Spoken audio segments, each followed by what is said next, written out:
pasti Allah itu menyiapkan sesuatu yang besar yang kita tidak tahu, sesuatu yang lebih baik, yang lebih indah, dan kejutan yang lebih besar. Baru kita sadar kalau ternyata kalau kita berangkat saat itu, oh ternyata ada kecelakaan. Itu Allah yang tahu rahasianya itu. Jadi apapun yang menimpa kita, yang tidak menyenangkan kita, nah, itu terima, disyukuri. Assalamualaikum warahmatullahi wabarakatuh. Innal hamdalillah nahmaduhu wa nasta'inuhu wa nastaghfiruh wa na'udzu billahi min syururi anfusina wa min sayyiati a'malina. May yahdihillahu fala mudilla lahu wa may yudlilhu fala hadiyalah. Asyhadu an la ilaha illallah wahdahu la syarika lah wa asyhadu anna Muhammadan abduhu wa rasuluhu la nabiyya wa la rasula ba'dah. Allahumma salli wa sallim wa barik ala nabiyyina Muhammadin wa ala alihi wa ashabihi ajma'in. Amma ba'du. Subhanaka la ilma lana illa ma 'allamtana innaka antal alimul hakim. Allahumma inna na'udzubika min ilmin la yanfa' wa min qalbin la yakhsha' wa min nafsin la tasba' wa min da'watin la yustajabu laha. Allahumma faqihna fid din wa 'allimna ta'wil.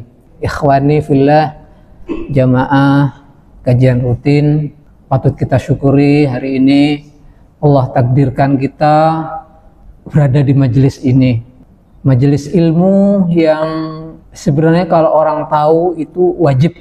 Menuntut ilmu hukumnya wajib sebenarnya, tapi tidak banyak orang tahu. Thalabul ilmi fardhatun ala kulli muslim.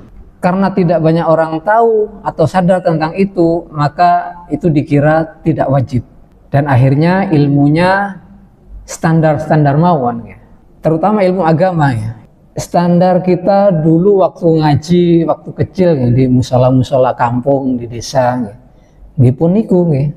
Salatnya nggih niku nggih. Standarnya nggak pernah di-upgrade. Ilmunya yang kita dapat waktu SD nggih niku pun nggak pernah di-upgrade. Padahal dunia kita selalu upgrade nih. Kendaraan mawon selalu upgrade nih. Dari dulu sepeda, nah, kemudian motor second, kemudian motor baru, motor yang terbaru lagi, HP juga begitu, okay. Upgrade, selalu upgrade. Tapi ilmu kita jarang di-upgrade. Belajar sabar, ya, belajar ikhlas, belajar syukur. Niku kalau majelisnya hanya pertemuan nggak sampai 1 jam ini majelisnya. Tapi latihannya niku sepanjang hayat. Belajar sabar, syukur, ikhlas niku latihannya sampai akhir hayat nanti. Dan itu tidak mudah nggih. Kalau pelajari teorinya di sini kan mudah nggih. Oh, sudah ada panduannya semua di dalam agama pegangannya. Tapi prakteknya nek awak dhewe sing ngalami, nah niku nggih tidak mudah. Nah, bagaimana caranya? Nah, nanti kita akan pelajari. Ya, insya Allah tips-tipsnya supaya kita lebih gampang untuk bersyukur. Tapi sebelum kita belajar ke tipsnya ya, perlu tahu dulu ciri-cirinya orang yang tidak bersyukur ini apa? Ciri-ciri nih, ciri-ciri orang yang tidak bersyukur. Apa bisa dilihat, Ustaz? Bisa nggak? Bisa sama. Jadi namanya ciri-ciri itu dilihat dari zahirnya. Ya, seperti kita mau melihat ciri-ciri nenek arep udan, oh, kurang lebih ya mendung, gelap, kemudian anginnya terasa sudah. Oke, diluk menang hujan insya Allah ini. Memang takdirnya dari Allah, hujan dan tidak dari Allah, tapi ciri-ciri itu bisa kita pelajari dan damel titenan. Nah, ini ciri-cirinya orang yang tidak bersyukur itu kelihatan. Ya. Nomor 1 niku nggak suka mengeluh. Nah, suka mengeluh niku nggak bersyukur niku. Kathah mboten niku. Kathah nggih. Diparingi panas sambat, nggih. Paringi udan nggih sambat. Nah ini guyonan niku nek dadi Allah ku repot dadi Allah gitu. Sing kene njaluk udan, sing kene njaluk panas, kayak panas sambat, dikei udan sambat. Bakul es njaluke panas nggih, sing dodolan es nggih. Nggih. Nggih menungso niku nggih. Selalu merasa tidak puas ini yang kedua nggih. Satu yang pertama tadi mengeluh terus nggih. dikai sithik ngeluh, dikai akeh lali. Ini dalam surat Al-Ma'arij ya.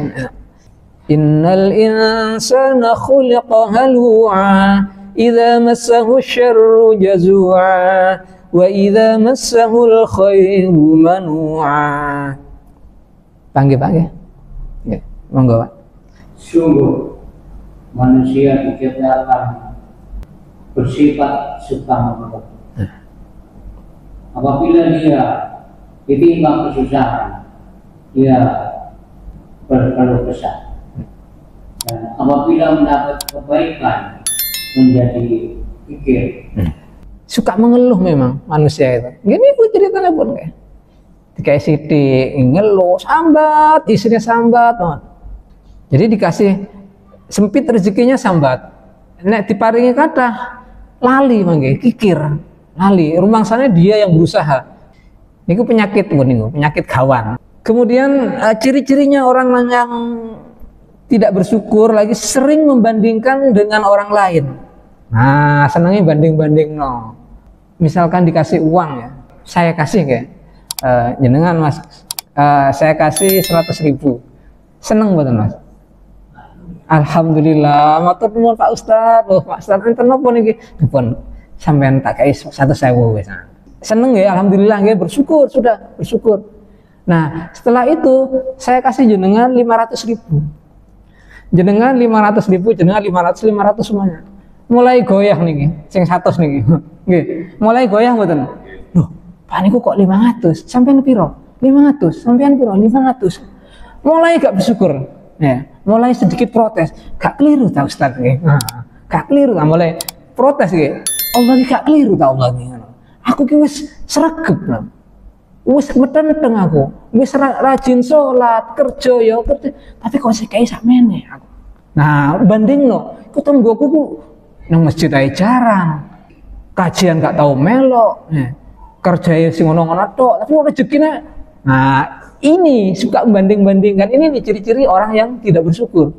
Bahaya nih, bahaya. Nah, dituruti nih, kita nggak segera menghentikan itu, nanti kita akan terjerumus menjadi hamba yang tidak bersyukur, mengabaikan hal-hal kecil yang positif. Kecil nih mau, jangankan 100.000 ya, seharusnya dikasih 1.000, 2.000 mawon pun alhamdulillah, pun bersyukur deh.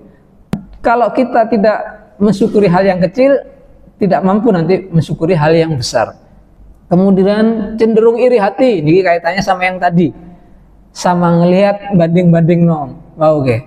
Begitu sudah membandingkan, mulai iri, timbul rasa iri, mulai gak seneng mbek wong niku, mulai gak seneng mbek ki oleh 500, ki oleh 500, mulai gak seneng. Ada lagi berlarut dalam penyesalan. Ya, dalam hidup kita kan pasti ada sesuatu yang mengecewakan ya, mengecewakan atau kegagalan, itu pun biasa ya. Nah, ini orang yang nggak bersyukur itu berlarut-larut mikir terus, laopo ya aku, laopo kok ngene, nah, laopo aku kok liwat kene, ngerti gak liwat kene, laopo aku uangku kok tak kei wingi, ngerti gak tak kei, itu berlarut-larut penyesalannya. Tapi kalau bersyukur sudah selesai ya. Kalau sudah terjadi takdir Allah, ya sudah. Alhamdulillah, Allah takdirkan seperti ini. Melihat sesuatu dengan pesimis. Jadi apapun dilihatnya itu dengan pesimis. Alah, oh no ya. Nah, semua seperti itu. Ngelihat tetangga seperti ini, alah. Semuanya disepelekan. Gak kira iso, gak kira iso. Nah, pokoknya pesimis terus. Ini ciri-ciri orang yang tidak bersyukur. Jadi nggak optimis hidupnya. Dan yang terakhir, fokus pada kekurangan. Baik kekurangan dirinya atau kekurangan orang lain. Sing dideloki kurange tok ae. Padahal banyak kelebihan-kelebihan lain. Ya kelihatannya misalkan rumah kita ya seperti ini, rumah kita kecil, sederhana, rezeki kita seperti ini. Nah, itu kan kita selalu melihat kecilnya, ya. Kemudian kurangnya itu. Padahal apa? Sehatnya nggak pernah dilihat. Sehatnya, imannya nggak pernah dilihat. Misalkan sakit meriki, bisa ke masjid ini, ikut kajian, itu kan harus disyukuri. Tidak semua orang dikasih itu sama Allah, dikasih hidayah seperti ini. Bagaimana caranya kita agar bisa bersyukur? Yang pertama niku syukuri hal-hal yang kecil. Nah, berangkat dari yang kecil dulu. Ada sebuah hadis yang diriwayatkan oleh Ahmad, "Malam yashkuril qalil, lam yashkuril katsir." Barang siapa yang tidak bersyukur hal yang sedikit, maka tidak akan mampu atau tidak akan bisa bersyukur hal yang besar. Niku wow, okay. Sing alit-alit, sing kecil-kecil nih, disyukuri dulu ya. Kita bisa bernafas. Jangan dikira ya, niki tangan, jari-jari bergerak niki tidak ada sistem yang rumit ya di dalam kepala kita. Ini rumit sistem untuk menggerakkan jari-jari kita ini. Nah ini kita nggak bersyukur. Ya. Lubang hidung, niki semua nggih. Mata berkedip sekian detik sekali ya kita berkedip dan kita nggak pernah kepikir gitu. Ini nikmat Allah. Kalau Allah berikan kita nggak bisa berkedip 1 jam awan, buatan kedep nih. Oke. Itu betapa kita tersiksa. Ini hal-hal kecil, makanya berangkatnya dari hal kecil dulu supaya kita bisa mensyukuri. Karena orang kadang-kadang aku kok bersyukur nek aku wis lulus. Nah, aku bersyukur nek wis naik pangkat. Aku wis bersyukur engko nek wis iso tuku Innova Reborn. Nah, pokoknya sing gede-gede tok sing arep disyukuri. Tapi sing kecil-kecil yang dimiliki tidak pernah disyukuri. Itu alamat nanti. Nek wis duwe Innova Reborn kabakalan wis ditenono nggih. Entene napa? Sombong pasti niku nggih. Sombong di player-player lewat ngarepe tanggoe. Ngoten diparkir sembarangan supaya ketok. Nah, itu karena nggak memulai syukurnya itu dari hal-hal yang kecil dulu. Sepeda pancal itu disyukuri dulu, sepeda pancalnya.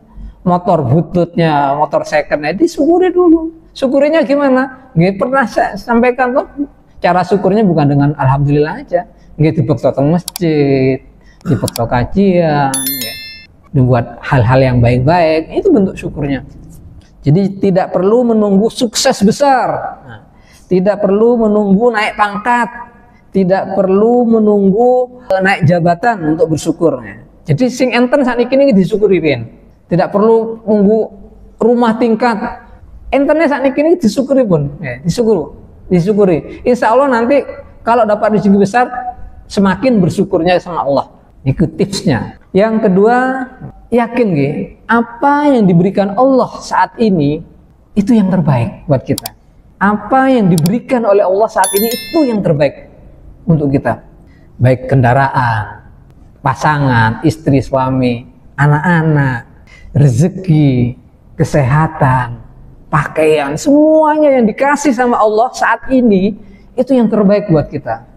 Bahkan musibah itu yang terbaik buat kita. Niku kita yakini karena tidak semua bisa tahu kalau itu baiknya. Dari surat Al-Baqarah ayat 216. A'udzu billahi minasyaitonir rajim. Kutiba 'alaikumul qitalu wa huwa kurhul lakum. Wa 'asa an takrahu syai'an wa huwa khairul lakum. Wa 'asa an tuhibbu syai'an wa huwa syarrul lakum. Wallahu ya'lamu wa antum la ta'lamun. Diwajibkan atas kamu berperang, padahal itu tidak menyenangkan bagimu, tetapi boleh jadi kamu tidak menyenangi sesuatu padahal itu baik bagimu, dan boleh jadi kamu menyukai sesuatu padahal itu tidak baik bagimu. Allah mengetahui sedangkan kamu tidak mengetahui. Nah, ini gue. Jadi semua yang ditakdirkan pada kita itu Allah pasti memberikan yang terbaik buat kita. Contoh ya, mau berangkat ke luar pulau misalkan, kita harus naik pesawat ke bandara, ternyata pesawatnya di-delay, mundur satu jam lagi. Kita terpaksa di bandara itu terbengkalai kok. Itu kalau orang nggak bersyukur itu sambat, waduh, disalahno kabeh, iki pesawat kok gak profesional macem-macem. Disalahno iki maskapai apa iki? Semua disalahkan. Baru kita sadar kalau ternyata kalau kita berangkat saat itu, oh ternyata ada kecelakaan karena Apa karena mungkin cuaca sedang buruk? Itu Allah yang tahu rahasianya itu. Ya. Jadi apapun yang menimpa kita, ya, yang tidak menyenangkan kita, nah, itu terima, disyukuri. Rahasianya Allah. Saya pernah juga mengalami itu. Ya. Saya waktu daftar kuliah itu sempat tidak diterima satu tahun dulu, gagal, tidak lulus, tidak diterima. Ya sudah, tahun berikutnya saya daftar lagi, diterima di jurusan yang lain, yang akhirnya jurusan yang ini malah lebih memberikan peluang daripada yang saya pilih yang dulu. Artinya apa? Pasti Allah itu menyiapkan sesuatu yang besar yang kita tidak tahu, sesuatu yang lebih baik, yang lebih indah, dan kejutan yang lebih besar yang kita tidak sadar. Ngerti deh, ada kan zahirnya. Mau lewat sini kok macet. Nah, di sini macet, akhirnya kita lewat jalan tikus. Oh ternyata ada kecelakaan di situ. Macam-macam lah istilahnya. Yang kita itu tidak tahu rahasia Allah.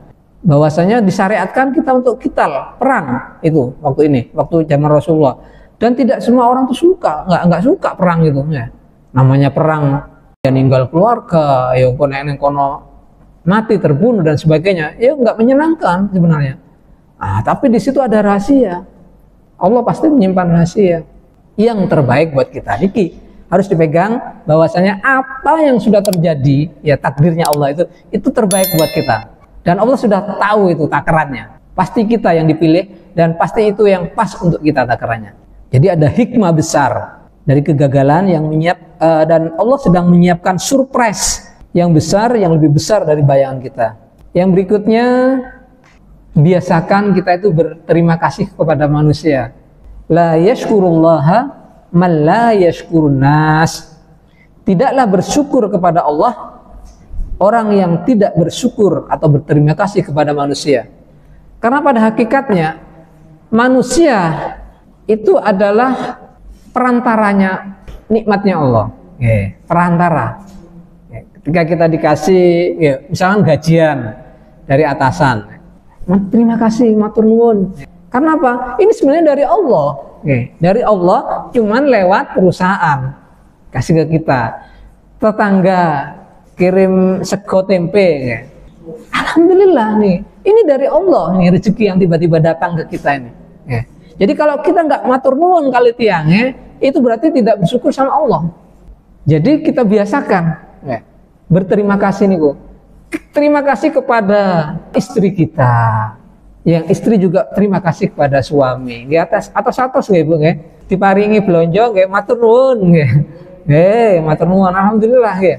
Soalnya teng Jawi niku wonten kadang-kadang sing matur nuwune luwe-luwe nggih. Mbak-mbak bakul soto niku sesuk 5.000 dikai wis gak usah sesuk, Mbak. Nah, niku matur nuwun, Pak, matur nuwun. Nah, 5.000 niku sing ngomah dikai 100.000 gak tau matur nuwun, bahaya nih. Bahaya mangke. Mpun protes nek kepincut bakul soto nggih. Soalnya dikai 5.000 wis matur nuwune gak karu-karuan nggih. Nah, semua tapi berlaku untuk semua ya. Matur nuwun nggih. Terima kasih nih. Kita beli pada penjual matur nuwun ya. Ketika kita transaksi beli bayar, penjualnya juga kalau kita sebagai penjual nggih matur nuwun, sama-sama matur nuwun. Ini adabnya. Ya.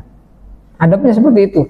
Dan kalau kita terbiasa berterima kasih kepada manusia, ya, hal yang kecil-kecil, insya Allah nanti bersyukur kepada Allah. Jadi karena apa? Kita berterima kasih kepada manusia itu karena itu perantara.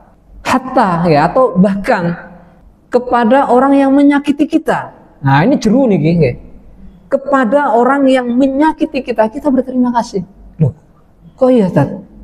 Ya dia itu guru kita. Orang yang menyakiti kita, yang menzolimi kita, itu guru kita pada hakikatnya. Guru kita belajar bersabar. Kita bisa belajar bersabar karena disakiti. Kita berterima kasih justru kepada orang-orang yang menzolimi kita. Apa tidak boleh, Ustaz, mendoakan kita yang jelek-jelek? Boleh.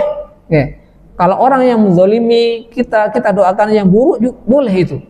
Dan itu mujarab, orang yang terzolimi.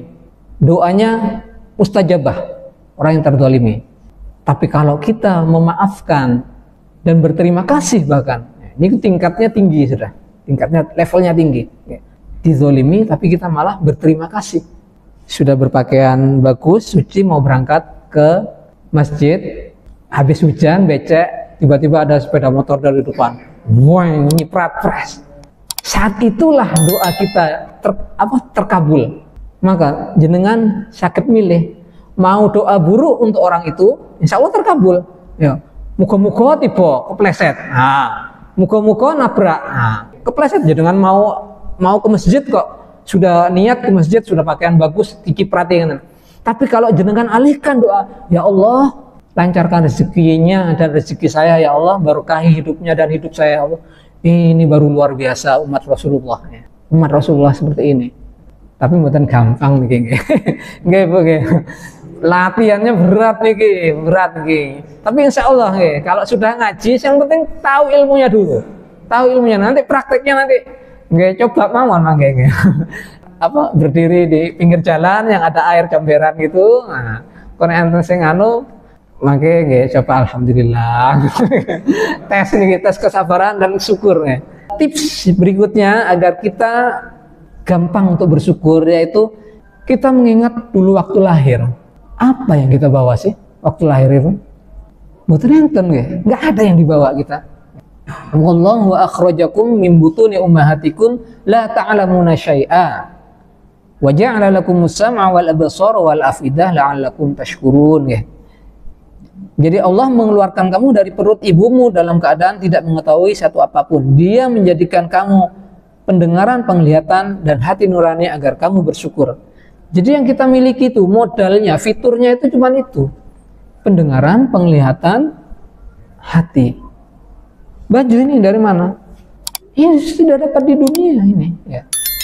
Jadi kalau kita sambat ya, kelambi duwe mek loro, kelambi duwe mek telu, sambat lebihan duwe apa? Dulu punya apa kita? Sambat dengan kendaraan sepeda pancal, sambat. Aduh, sepeda pancal. Dulu kita lahir punya apa? Punya sepeda pancal? Nggak punya. Ya. Nggak punya apa-apa. Jadi kita ingat waktu kita lahir ya, aku mungkin asalnya gak duwe apa-apa. Sekarang banyak sudah ya. Alhamdulillah ya.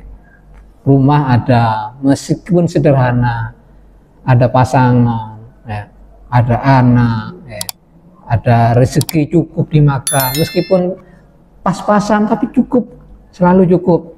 Kemudian yang nomor 5 ini bayangkan kita nanti mati. Innovarebon yang kita bayangkan tadi, yang nggak jadi kita miliki itu dibawa nggak oleh orangnya itu waktu mati. Mboten toh, nggih. Sepeda motor yang terbaru, NMAX yang terbaru niku dibawa bukan kalau meninggal? Nggak dibawa. Ingat itu kita. Nah, ingat lahir nggak bawa apa-apa, nanti mati juga nggak bawa apa-apa. Lah, apa dipikir-pikir? Nah, ngejar itu nggak bisa, ngejar itu nggak iso. Kok tonggo iso, kok koncoku kok wis iso tuku iki iso. Ingat lah, kok nggak digawa kok. Nggak ada yang dibawa. Bahkan dia punya tanggung jawab nanti bagaimana dia akan mensyukuri Innova tadi. Untuk apa dipakai, untuk apa itu nanti hisabnya ada ya. Didapat dari mana asalnya uangnya itu ya, uangnya halal apa haram, prosesnya itu syar'i atau riba, itu semua dipertanggungjawabkan nanti yang punya Innova tadi ya.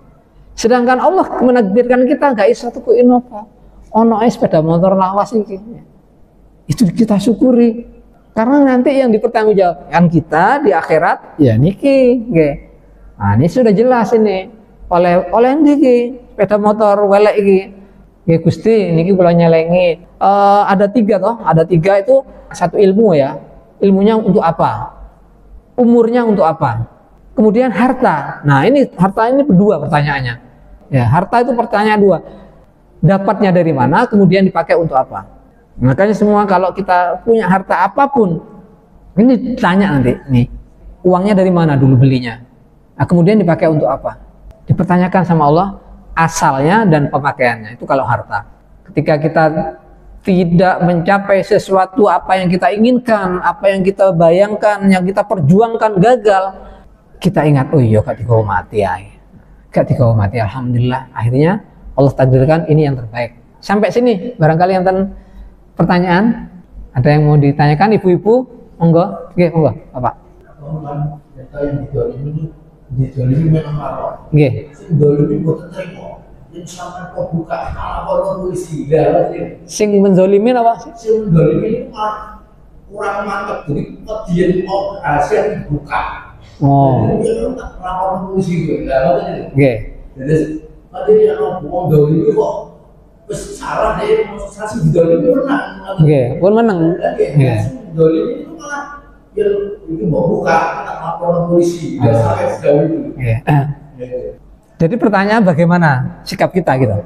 Rahasia itu coba buka, Oke. coba buka lapor polisi. Padahal yang pribadi mau bener apa anaknya sebuah buka. Oke. Itu betul-betul mau itu buka lapor polisi. Oke.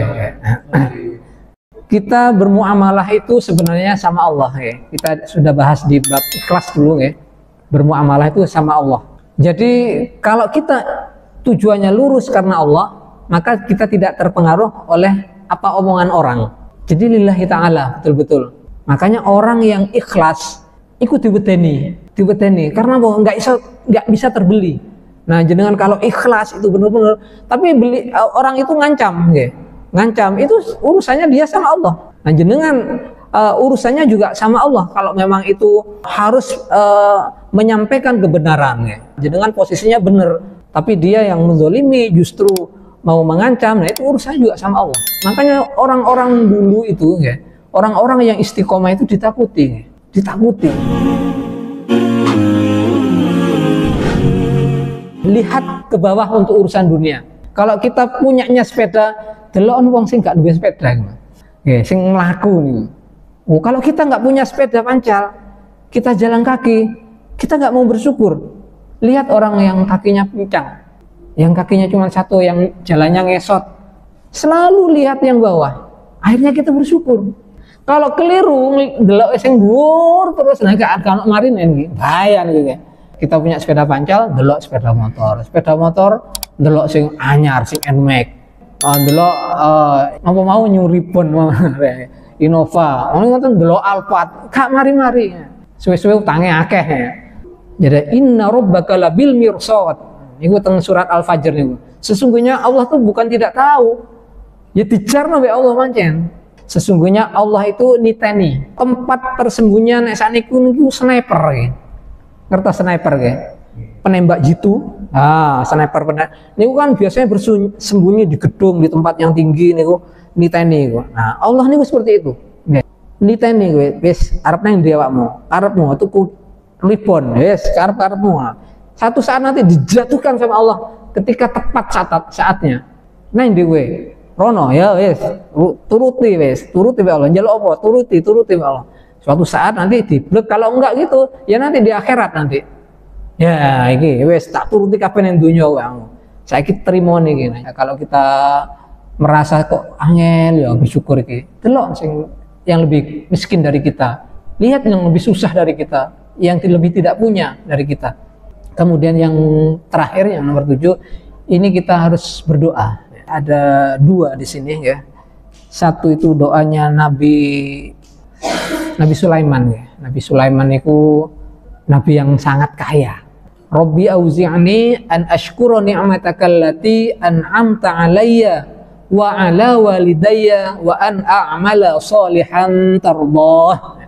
Rabbi auzi'ni, ya Allah, berikanlah aku ilham an ashkura ni'mataka allati an'amta 'alayya, agar bisa bersyukur. Jadi kita berdoa agar bisa bersyukur, itu mohon sama Allah. Nabi Sulaiman ini kurang nopo nggih?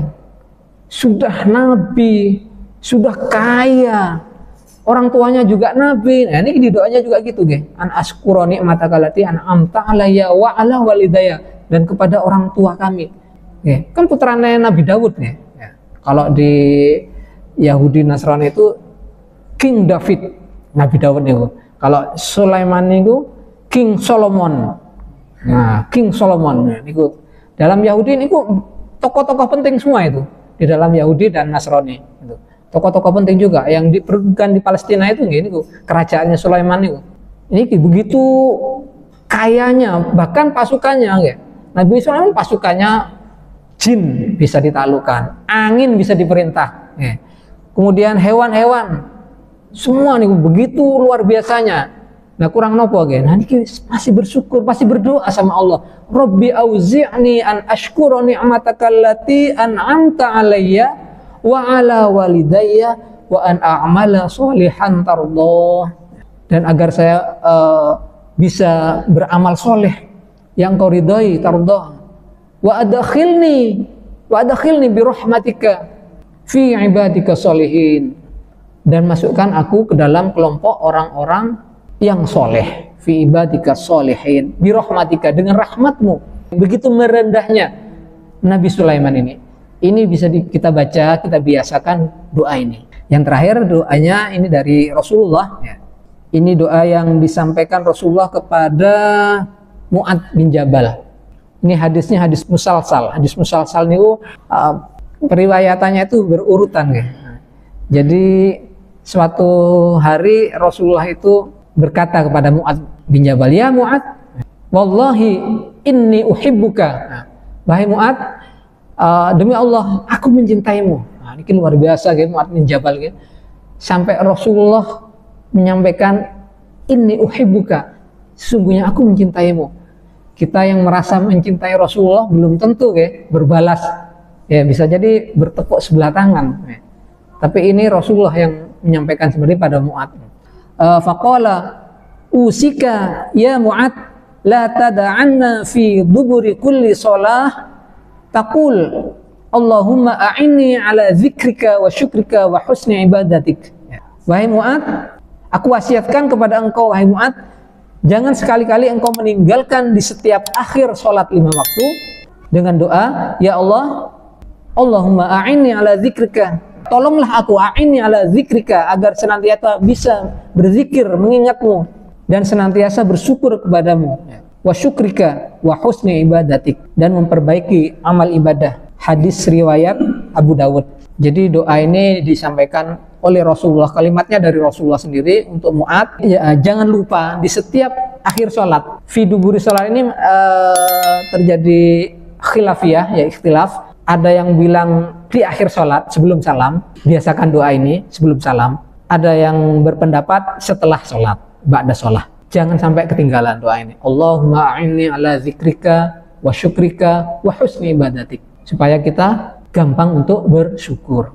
Barangkali itu yang bisa saya sampaikan. Semoga yang kita dapat hari ini bermanfaat. Tetap kita rendahkan hati kita, mohon sama Allah, ya selalu mohon sama Allah agar bisa bersyukur, agar bisa mendapatkan ilmu, mengamalkan ilmu. Mohon sama Allah, jangan merasa diri kita yang mampu, tapi atas bimbingan dari Allah. Kita tutup dengan doa kafaratul majelis. Subhanakallahumma wa bihamdika asyhadu an la ilaha illa anta astaghfiruka wa atubu ilaik. Wassalamualaikum warahmatullahi wabarakatuh.